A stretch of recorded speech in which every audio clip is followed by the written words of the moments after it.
What's going on, guys? Welcome back to We Want Picks. My name is Jacob, aka the Freckled Salamander, here to bring you my quick pick video for UFC 285, a card that I will be in attendance. I am going to Vegas this Saturday to attend 285, my very first UFC event, and I could not have picked a better card to go to. This thing is loaded from top to bottom, and they've actually asked me if I wanted to be an alternate ring girl. So look for me. If a ring girl drops out, I am an alternate ring girl. I will be up there just strutting my stuff. So look for that. Before we get into the breakdown, make sure you go to WeWantPicks.com. Become a premium member, guys. I mean, it is only $10 a month. It is the best value you will find on the internet. There are some free OnlyFans pages that aren't as good value as the We Want Picks premium. $10 a month. All my early access to my bets, my picks, Angelo's bets, his picks, DraftKings Optimizer. We got line movement. We are adding stuff month after month. We are not being complacent with what we have. We are adding stuff month after month. It will just continue to get better in value. $10 a month. WeWantPicks.com. Become a premium member. Let's get right in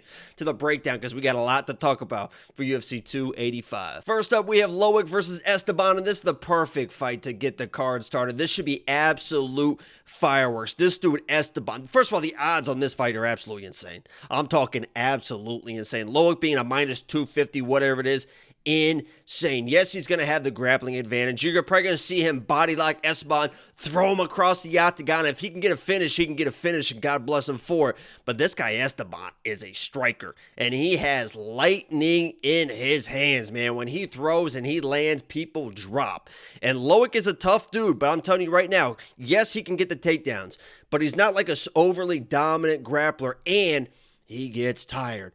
Boy, does he get tired. And he's not one of those guys that gets tired and quits, but he definitely gets tired. And the first thing that happens when he gets tired is his hands drop and he just kind of zombies forward. And if you're zombieing forward versus this guy Esteban, I mean, those shots are going to be absolutely there for Esteban. So look for Loik to have some success early with the grappling. But if Esteban can survive and get back to his feet, I don't know if Loik can get those takedowns in the second round if it gets there, especially in the third round if it gets there. And I think Esteban can carry that power late enough to where Loik is tired and Esteban's got the... Anyway, this should be a Loik play because of the enormous grappling advantage he has.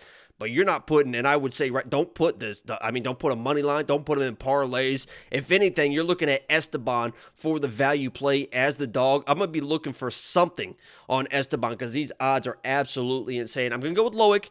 It's a safer play because of the grappling, but this guy Esteban's got lightning in his hands. I keep saying it. I just want to make sure you guys understand that if he gets knocked out, that's kind of the thing I see. So I'm going with Loik. Confidence level is very, very low, but Loik is my pick officially.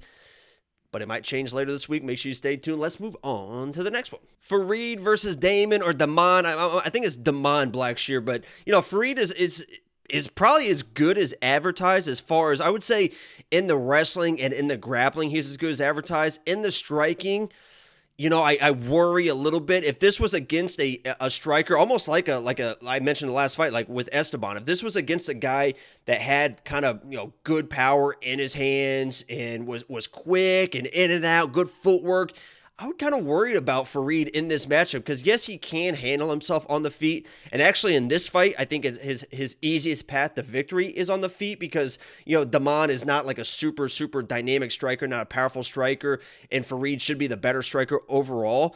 But against good strikers, he's going to struggle. That's why he's got the wrestling. That's why he's got the grappling. And he goes to that when he kind of almost when he gets bored and he wants to. And this matchup, that's kind of probably going to be his toughest part about this fight. It is going to be the grappling because Blackshear is no joke down there. And we'll see if Blackshear comes in and tries to use offensive wrestling to get on top positions. I don't think he can, but I think that's probably his best path to victory is try to offensive wrestle because off his back, yes, he has sweeps. You'll see him reach under for the heel hook sweeps and do stuff off his back. But, Farid is just too good. He's going to beat him to spots in those situations. So I'm going to go with Farid in this matchup. It should be pretty cut and dry. I would stay on the feet if I was him. On the ground, he's probably going to have to, worry about scrambles and just kind of hold positions. But he gets kind of nasty down there as well. Farid does with he's not just a lay and pray guy. He will throw some elbows in there. And I think Blackshear won't be able to win the scrambles enough to win this fight. So I'm going to go with Farid. I'm pretty confident in this, in this fight. I'd put him at 7.5 out of 10. So I'm going with Farid in this matchup. Let's move on to the next one. Jessica Penne versus Tabatha Ricci, and I'm a big Tabatha Ricci fan. I mean, if there was, we were talking about mini Khabib or baby Khabib last week, Tabatha Ricci might be baby Khabib. I mean, the way that she is just relentless with the takedowns against girls that are a lot longer than her as well, which she might have issues with the length in this fight too initially, but the way that she can just shoot takedowns and stay safe shooting takedowns as well. You saw that in the Viviane fight. Viviane was very self-aware that the takedowns were coming and was on her neck repeatedly, and then off her back was throwing up those high guards, throwing the legs up, looking for arm bars, looking for triangles, and Ricci does not panic in any of those situations. And actually, I think that this is almost a carbon copy of the Viviane fight, except for that Penne is not going to be as dangerous on the feet, so Ricci can close the distance a little bit easier than she was against Viviane. And then off her back, I don't think that Penne is quite as dangerous as Viviane as well. So, yeah, she's going to try and do some stuff. She's going to try and scramble. She's going to try and sweep. You'll see maybe a guillotine. You'll see her throw her legs up. But Ricci is just so well-versed on the ground in those situations. She doesn't panic. She knows where to be. She knows how to stay safe. And then once she's on top, she has such good control. I don't know if she's going to get the finish because Penne knows what she's doing. But if there was anyone that she's going to finish, it's probably going to be Penne trying to sweep in a scramble, and then Ricci is there to find a submission of some sort. So look for maybe inside the distance for Ricci, because it's kind of like that Loma from a couple weeks ago, right? Loma against Elise Reed. It's like if there's anybody she's going to finish, it's going to be this girl. If there's anybody that Ricci's going to finish before she starts moving up the ranks, it's probably going to be Penne. I'm obviously going Ricci in this matchup. She should dominate. I don't really have any fears except for maybe the length a little bit on the feet, but Penne isn't a super dangerous striker, so I'm going Ricci all the way. Put about an 8 out of 10 on the confidence level. Let's move on. Mana Martinez versus Cameron, Saaiman, whatever it is, I'll just say Cameron. This one is interesting. This is another one kind of like the first fight of the night where the odds to me seem a little bit insane. And I know that Mana, a lot of people don't like Mana because he is a good striker, but a lot of times he can be a little bit low volume, a little bit too cocky, not do enough, not chase people when they're hurt. And Cameron is a guy that you can trust to be you can trust him to be absolutely aggressive. And that's kind of where I come to in this fight. Like when I'm trying to pick this fight, I think Cameron is the better striker, although I think it's a lot closer than people think. If it goes to the ground, I've seen Cameron win scrambles and can do enough on the ground, even though he can get taken down. It'll be interesting to see if Mana comes in with a different game plan. I don't think he will because he is confident in his striking. No longer has James Krause, that whole situation. But on the striking, I think this is, the odds would say it's maybe like a 75-25 differential on the striking. I think it's probably about 60-40. But the difference is, as I mentioned, I can trust Cameron to stay aggressive, be aggressive, do enough for the judges, because I don't know if I see a finish in this fight. So if I have to pick who I trust more between Cameron and Mana, it's going to be Cameron, and that's why he's my pick in this matchup. I don't know if there's going to be any grappling. I would assume not, unless Mana gets in trouble and wants to shoot takedowns. Maybe Cameron does just for the hell of it.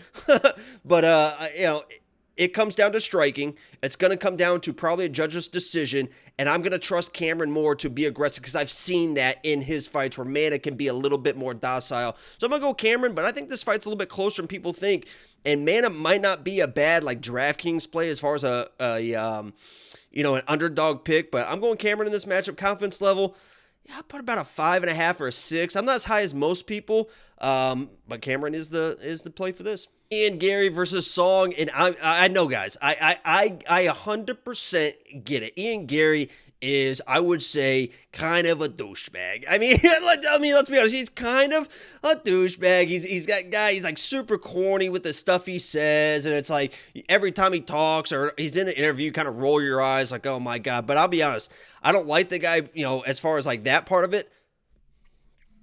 This guy's good, man. I mean, this guy, Garry, is good. A very, very, very good striker and such a good counter striker as well. And I think that's the important part for this matchup because, yes, his last 2 fights, he didn't get finishes, but those were against some very durable dudes. And I almost like that more, right?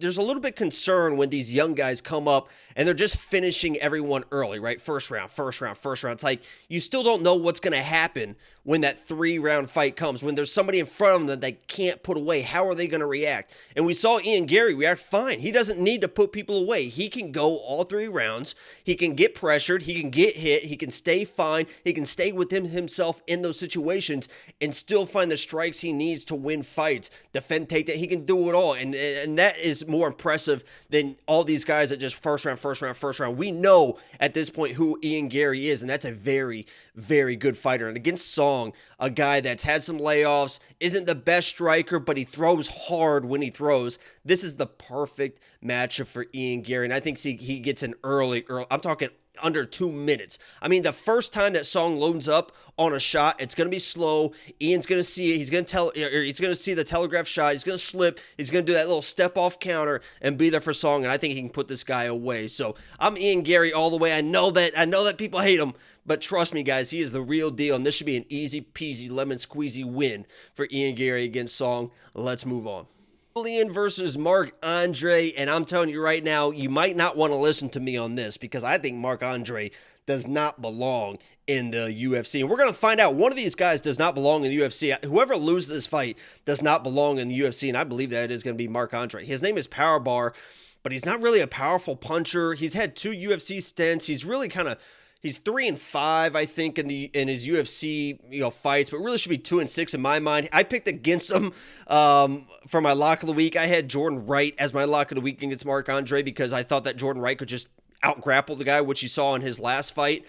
And Jordan Wright was on his way to out-grappling him, was getting takedowns, was getting to his hips. Marc-Andre found that guillotine. Julian Marquez is a guy that is no joke. And you want to talk about being an absolute dog. You guys know how I love my dogs. And I'm talking absolute dogs. This dude, Julian Marquez, is an absolute dog. You saw that in his last fight, even against Gregory. The amount of shots it took Gregory to actually put this guy away was incredible. You saw against Patoli, losing the fight, came back, winning. He won scrambles to submit to win the fight. There's so many situations where he's like about to get choked out, reverses position, wins scrambles, chokes the other person out. This guy will absolutely work for your money. And the best thing that I love about this fight was when Marc-Andre starts to get hit. When he's pressured and he starts getting hit, he just shells up back against the fence. Julian Marquez, when he has the best success in the world, that's when somebody is shelled up against the fence because he will just unload, and he's not necessarily headhunting. It's boom, he's body, and then he's working the head, and then he might even mix a takedown, get some scrambles because his ground game is pretty underrated and pretty good in those situations. So I might sound stupid on this one, but I am very, very high on Julian Marquez in this matchup. I think he's not necessarily the better technical striker, but he's got the power advantage. Marc-Andre's power isn't going to be Gregory Rodriguez, so Julian can kind of do what he wants in there, can continue his pressure, and if it goes to the ground, if he wants to mix in the grappling, because Marc-Andre is, a little bit exposed in the grappling department, Julian Marquez can win that as well. So I think he's the more powerful striker, the better wrestler, the better grappler. I'm going with the underdog here, and the Cuban Missile Crisis, Julian Marquez, and I feel pretty good about that pick. Let's move on. Next up, we have Vivi versus my girl, Amanda Ribas, my absolute dream girl. Amanda, if you're watching this, you gotta give me a chance. I'm telling everyone in the comments will tell you, everyone in the live stream, I'm a good guy. I'm a good guy, and I'm damn good looking too. I got the beard coming in. You see the white, these are real teeth, too. I mean, these are the baby blue eyes. Come on, Amanda. Give me a chance, Amanda. But I will say, Amanda, turn the video off now because she is going to be my pick. And this is a very, very biased pick. I love Vivi as well. Vivi's also my girl. Both these girls beat Caitlin Chukagian. They both have losses to Caitlin, but they both beat her anyway. I think Amanda might be in trouble. Guys, I think Amanda might be in trouble in this fight. Vivi is, I don't want to say no joke on the feet, but she's a pretty technical striker, has some power behind those shots.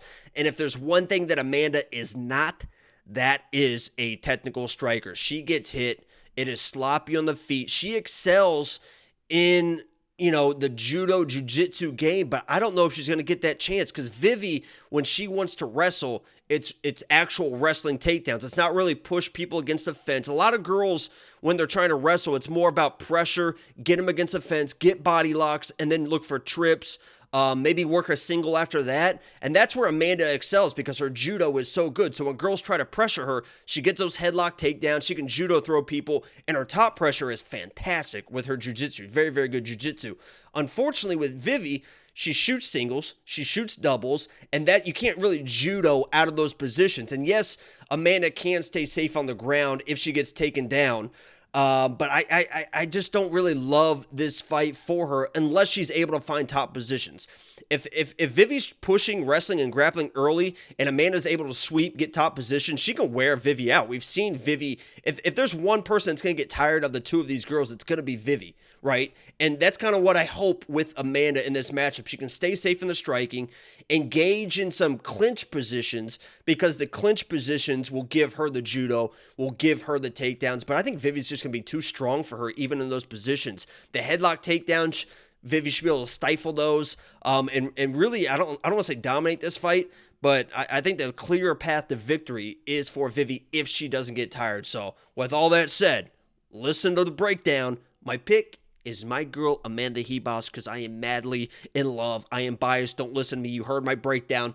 My pick is definitely Amanda Ribas. Let's move on. Derek Brunson versus DDP, and I'm telling you right now, this is another one. Listen to what I'm saying. There is nobody that hates DDP more than me. Dricus du Plessis is the most overrated fighter I have ever seen in my life. The guy can't strike for shit. He gets tired. He's sloppy. He can't really wrestle. He can kind of wrestle. He's got some decent sweeps, but he can't.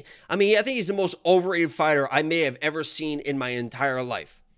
With that said, I think he smokes Derek Brunson. I mean, I think he smokes Derek Brunson. Did you see Derek Brunson against Jared Cannonier? Yeah, I know he landed that shot and got, Jared Cannonier. The second Jared Cannonier realized, oh my God, I can stuff these takedowns, and the second that Brunson realized, oh my God, my takedowns aren't working, he basically got quit and gave up. He was like leaning over for takedowns. The second he was getting hit, he was running away from shots. He is not going to like the pressure of DDP. I mean, he is going to absolutely hate the pressure of DDP. And I think even those takedowns early that Brunson tries to get, because he tries to get explosive with the takedowns early, right? He gets on you and he just runs you to the fence. He tries to run. I mean, he just tries to really just kind of overpower you takedowns early. And against a guy like DDP, I think DDP is going to be much too strong for him early, and then Brunson is just basically going to quit from the pressure and getting hit by DDP because he's a powerful dude. And I know a lot of people will be like, "Oh, DDP gets tired." Did you see him against Darren Till? Oh my God, Darren Till took him down. Darren Till reversed him. I'm the biggest Darren Till fan in the world. I said Darren Till was going to win that fight. I was excited. I thought he was going to win that fight. The reason that Darren Till was having success was DDP threw 195 punches in the first round. The fight probably should have been stopped. I mean, DDP just punching Darren Till in the head. Boom, boom, boom, boom, boom. For like 3.5 minutes. I want you to go in your living room right now and punch a pillow nonstop for 3.5 minutes and see how tired you get. I mean, the guy was absolutely gassed because he was trying to finish the fight. I mean, he was like, I'm punching this guy in the head. He's not protecting. Why is the fight not getting stopped? So I know you're going to hear a lot of people be like, oh, Brunson's going to wear him down. DDP's going to get tired. DDP got tired against Darren Till because he punched him in the head 345 times. So I don't want to hear any of that nonsense. I'm very, very high on DDP this week, and I absolutely hate the guy. So that should tell you something about this fight. I think he steamrolls Brunson. Brunson's almost 40 years old now. Was running away from punches in his last fight. Not a good look. Give me DDP. Garbrandt versus Trevin Jones. And here we go. Here we go with the Cody Garbrandt breakdown. It's basically the same breakdown you'll hear the last probably like 4 or 5 fights he had. He should win.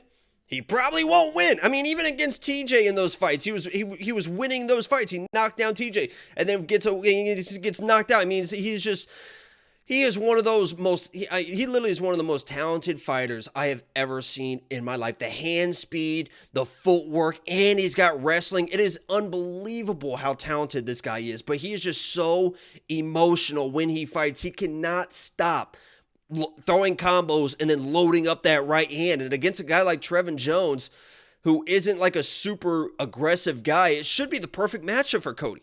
It should be the perfect match. If Cody if Cody went into the fight with the mindset of, I just want to win. I want to try to win by points. I don't want to try to put this guy away. I just want to touch him, stick and move, touch, mix in a takedown or two, touch. He could dominate this fight because Trevin is a guy that will just stand there. He will just stand there and let you hit him, come with a counter every once in a while. But if you don't load up, then he can't load up for his counter shots. But unfortunately, Cody's probably going to load up, and Trevin is not a guy to load up on because that's exactly what he wants. That's literally the only thing that Trevin is looking for, is for you to load up on an extended combination so he can land a counter shot. If he lands it on Cody, he's probably going to knock Cody out. But I got to go with Cody here because he is the better fighter. He has the wrestling if he wants it. If he wants to just wrestle Trevin for 15 minutes, he can probably just out-wrestle him for 15 minutes. I'm going with Cody. Don't put your money on. I mean, you cannot trust Cody at this point. If everybody in the world wants to put a knockout prop on Trevin Jones, I get it as well. I'm going to be rooting for Cody. His performance against Dominic Cruz is one of the greatest performances of all. It was absolutely incredible. But even in that fight, he was loading up the right hand. He got caught a couple times by Dominic. His chin just hadn't left him yet. Long story short, this is the same breakdown you'll have for Cody the last 4 fights, the next 4 fights. Yes, he should win. He probably won't, but he is going to be my pick because he is the better fighter in this matchup. Give me Cody, confidence level. Jamie Pickett versus Bo Nickel, and Bo wins. Next, we have Garbrandt versus Jalen Turner. Oh my God. I love both these guys. And I was so excited for Jalen Turner, Dan Hooker, because Jalen Turner was probably going to smoke Dan Hooker. I mean, absolutely smoked Dan Hooker. So when the fight dropped, I'm like, oh my God, he's going to get a short notice somebody that he can beat even worse. And then for some reason, he took a fight versus Garbrandt. And this might be one of the worst matchups for him in the division. And at this point in his career, it's really, really tough to see. And I'm not saying that he can't win this fight, right? Because Jalen can absolutely win this fight. I mean, he is a sniper, and if there's somebody that gets hit and gets dropped, it is Garbrandt. I mean, he recovers fine, but he can be chinny. He does get hit. He will drop to a knee, immediately shoot a takedown. But those takedowns are so relentless, man. I mean, he is just so relentless with those takedowns. And I know Jalen's ready, and it sounds like Jalen did his homework, because Jalen says, you know what, he shoots from the outside. I'll see it coming, this and that. And yes, Garbrandt does shoot from the outside. A lot of his shots are from very, very far away, but he's so fast at it. I think that Jalen is going to be surprised at the speed at which Garbrandt is shooting these shots. I'm pretty sure that Jalen thinks that he can time it, be ready with a shot or a knee or an uppercut. He's going to be showing them stuff up the middle. But Garbrandt is just so, I mean, Gamrot's one of the only people that actually ankle picks people in the UFC. Like, you'll see people that are, wrestlers that will, grab a nice single, and then chase it, run the pipe, do what they need to do. Garbrandt is so fast, he will literally reach down and grab your ankle. I mean, he literally ankle picks people in the UFC, which is the craziest thing I have ever seen. And I would not be surprised if he does that to Jalen Turner as well. So I love both these guys. Jalen can obviously win, and he's the much better striker of the two. But Garbrandt is going to be absolutely relentless with those takedowns. This is going to be a dominant performance by somebody. Either Garbrandt absolutely gets the takedowns and mauls Jalen Turner, or Jalen Turner is able to do something early on the feet and put Garbrandt away. I don't think this is a close fight. I don't think this is a back and forth fight. One of these guys is going to look absolutely fantastic coming out of this fight, and I almost hope that it's Jalen, because Garbrandt had his moment. He had his moment versus Dariush. He shit the bed. He embarrassed me because I'm a big Garbrandt guy. So I'll be rooting for Jalen Turner. I just wish he didn't take this matchup versus Garbrandt, because I think Gamrot's going to be way too relentless with those takedowns. He's going to get the takedowns and probably find a submission as well. He's very, very, very good on the ground. So I'm going Garbrandt, but I'll be rooting for Jalen Turner in this matchup. Jeff Neal versus Shavkat, and this one should be a little bit more straightforward in my mind than even the Neil Magny fight. I think Neil Magny was one of the toughest fights that Shavkat will have in a while, until he gets up to like the top 5, because Neil Magny is a long guy. He's a good wrestler. He's very, very good in the clinch positions. He's durable. And Rakhmonov, had no wit. I mean, it almost looked like he was bored in there. I mean, when he's just standing in front, when he's on the ground, just kind of control. He is so methodical with everything that he does. It literally looked like he was bored in there versus Neil Magny finishing that fight. Like, this is all you guys got for me, and not like in a cocky way like Chimaev. It literally looks like he's just like, well, these guys aren't very good. Like, what's going on here? And Jeff Neal, I know that he's a good striker. He's probably going to get in Shavkat's face. But as far as like, I mean, obviously there's going to be a puncher's chance, right? Jeff Neal can hit as hard as anyone in the division, and he isn't passive when he is striking, right? He will move forward. He will throw the big shots, but I got to imagine that if Rakhmonov wants to mess around on the feet, he probably can stay safe because he's just so tall and so long, and Jeff Neal's not like a super, super long guy, doesn't fight super long. But if he wants to go to the ground with Jeff Neal as well, that's where he's really going to dominate this matchup. So I'm going with Rakhmonov. I think it's a pretty straightforward play. I think Neil Magny was a much tougher fight for him as far as like on paper. We'll see if Jeff comes in with a different game plan and is able to make this guy work. It would be awesome if this went all 3 rounds and we actually saw Rakhmonov, have to work in this fight. I just don't see it. I think it's over pretty early, late first, early second round. Let's go Shavkat. Co-main event, we got Chevy versus Alexa Grasso, and I'm telling you right now, Chevy's the play. She's the better overall fighter, but there is a world where Grasso can win this matchup, and how she has to do it is how Jessica Penne beat Nunes, which I didn't say it was going to happen, but I said was very, very possible.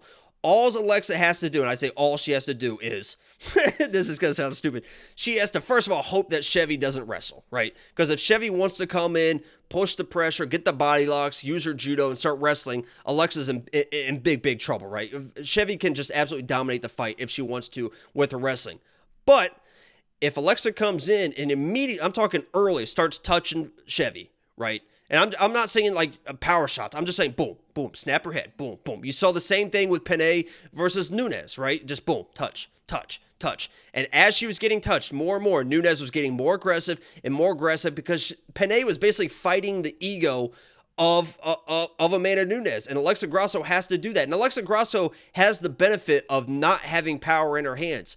And that sounds stupid, but Shevchenko is such a good counter striker. She loves when girls are power strikers, because when girls are power strikers and they're coming with those big shots, she can counter those perfectly. Alexa Grasso doesn't come with a big shot. She just boom, boom, boom, boom, boom, boom. All those little pitter patter, boom, boom, boom, boom, boom, boom. And if she starts touching up Chevy, and Chevy is, wants to play that ego game, like, oh, you're not going to outstrike me, and tries to play that striking game, there is a world where Grasso can kind of break her down striking just with the little boom, boom, just the 1-2, the 1-2, the 1, boom, boom, 1-2, 1-2, 3, and then Chevy is all of a sudden down in rounds. But that is a far-fetched idea, because I don't think Chevy is quite as emotionally invested in fighting as Nunes, meaning Nunes was like, oh, I'll just try and knock this girl out. I don't think Chevy's ever going to do that. And if Chevy is getting touched up with the hands, she'll just go to the wrestling and she'll just dominate the fight there. So Chevy's a play. She should dominate this matchup. Alexa isn't a super dangerous girl, but she is a very good striker, and there is a world. I'm just trying to say there is a world where Alexa's having some success early. Chevy abandons the wrestling, tries to just outstrike her, and it's a very, very close boxing style fight. But I'm going Chevy in this matchup. She's a minus 600 favorite for a reason. She should dominate this fight, but look out for Alexa if she's having some success early with that jab and working in some combos. But Chevy is the play. Main event time for UFC 285. You guys aren't going to like that. You guys aren't going to like this. Let me start off by giving my little preface for my breakdown and saying I think that John Jones is the GOAT, right? I mean, he did everything you would ask of a GOAT. He's undefeated. He's not undefeated, but he's undefeated. He beat everyone on the way up. When he's a champ, he was beating everybody. I mean, it was just his resume is just crazy. He's had some close fights in there, obviously, but I mean, his resume speaks for itself. I think he is the GOAT. But when you're watching this guy as of late, and I put a little clip on my Twitter, and you're watching fights, you're watching the Thiago fight, you're watching the Dominic Cruz fight, if that was just a silhouette of fighters, right? If Jon Jones was not Jon Jones in that fight, and it was just a silhouette, and you're just watching silhouettes, right?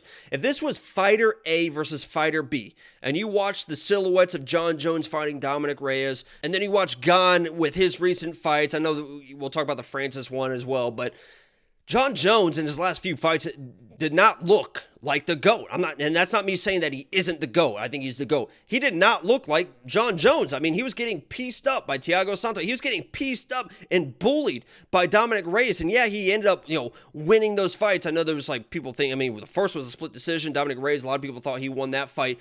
But you have to take in consideration that those were his last few fights. And those were his last few fights at 205. And he looked slow at 205. To me, when I'm watching those fights, yes, it is Jon Jones. And yes, he found a way to win those fights. But he looked slow to me. And he's slow at 205. Now he's put on 40 pounds. He's put on 40, 50 pounds. You're telling me he's not going to be even slower than he was in his last few fights 3 years ago? It just seems crazy to me that people think that he can just transition from light heavyweight to heavyweight and keep the same, even if he kept that same speed at 205, that speed that he was showing against Thiago, that speed that he was showing against Dominic Reyes, still wouldn't beat Ciryl Gane on the feet. I think Ciryl Gane is the much better striker in this matchup. I think I'm gonna go to the extreme that I think that he starts to embarrass Jon Jones on the feet, dancing around, footwork on the outside. Jon will probably have the pressure walking him down, but I think it's a stick and move. I think it's boom, boom, and then he's circling out, and then boom, boom, circling out, front kick, boom, blasting Jon's leg, boom, blasting Jon's leg, boom, circling around. I don't think Jon Jones can even hit this guy. With that said, Jon has the wrestling. I know a lot of people will be like, oh, he's just going to out-wrestle. Oh, my God, Francis Ngannou took down Ciryl Gane. What do you think Jon Jones is going to do to Ciryl Gane? Ciryl Gane, first of all, wasn't ready for the wrestling of Francis. That was a surprise to everyone. And Ciryl had to worry about the fucking power of Francis Ngannou. The whole time he's just thinking, don't get hit, don't get hit. I don't get knocked out, don't get knocked out. So when the takedowns come, it's like, oh, shit. That's the easiest way to get takedowns is when people are worried about the overhand rights, you can kind of dip under it and get those takedowns. He doesn't have to worry about getting knocked out by Jon Jones. And that's no disrespect to Jon Jones, but he's just not a knockout type guy. He's not a one-hitter quitter type guy. So Ciryl Gane can be much more ready for the takedowns because he's not worried about, oh my God, where's that big right hand coming? Where's that big combination coming? He can be there. He can have his hands lower. He can be in a little bit more of an athletic position because he doesn't have to worry so much about the hands of Jon Jones as he did against Francis Ngannou. Jon Jones is going to win this fight. It has to be the wrestling. I don't think, maybe, but I don't think that he can get the takedowns needed and control Gane on the ground for 3 rounds. He might get a takedown. He might get 2 takedowns. He might get 3 takedowns. He might do it for a full round control. I just don't see him doing it for 3 rounds because I think this is a full 5-round fight. And to win the fight, a 5-round fight, you have to win 3 rounds. That means he has to get takedowns in 3 separate rounds and have control for 3 separate rounds. And I just don't know if he's going to be able to do that because I think he's going to be much, much slower in his footwork than people think. Yeah, he's going to be strong. If he gets a hold of Gane, he's probably going to be able to pick him up. He might have pick him up over his head and slam him down. The crowd's going to go crazy. I just don't know if he can do that. We have no idea how his cardio is going to hold up too with all this extra weight as well. So there's just so many question marks on the Jon Jones side. And I get it if people want to follow, he is the GOAT and people want to do this and that. But 3 years off, first fight at heavyweight against a very, very athletic and a super, super good striker and Ciryl Gane who can just dance. He's perfectly fine. Gane is perfectly fine just dancing and touching and going to a decision and winning that way. And I think that Gane has the ability to absolutely embarrass Jon Jones on the feet at heavyweight in this matchup. There's something about Jon Jones in his camp. And I've been watching a lot of the Cejudo stuff and been watching a lot of the Jon Jones stuff.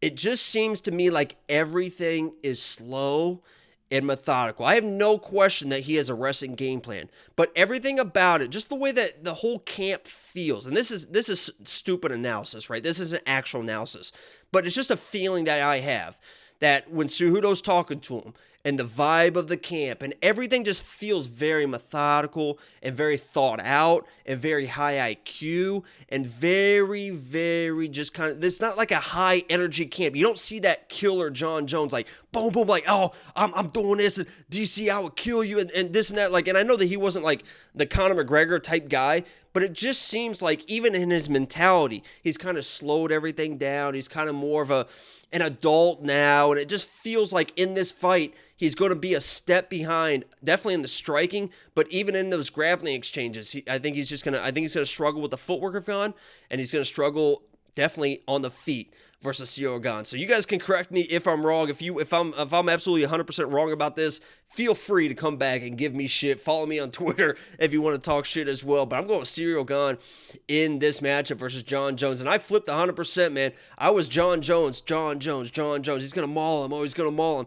Then I started looking into it. I started watching all the film. You cannot watch that Dominic Reyes fight and think that that guy plus 40 pounds can come in and beat Ciryl Gane. That's what it comes down to me. But this has been my quick pick video for UFC 285. I want to thank you guys so much for watching. Before you leave, make sure you subscribe if you are new. Like the video. I am Jacob, a.k.a. the Freckled Salamander, and I am out. Peace.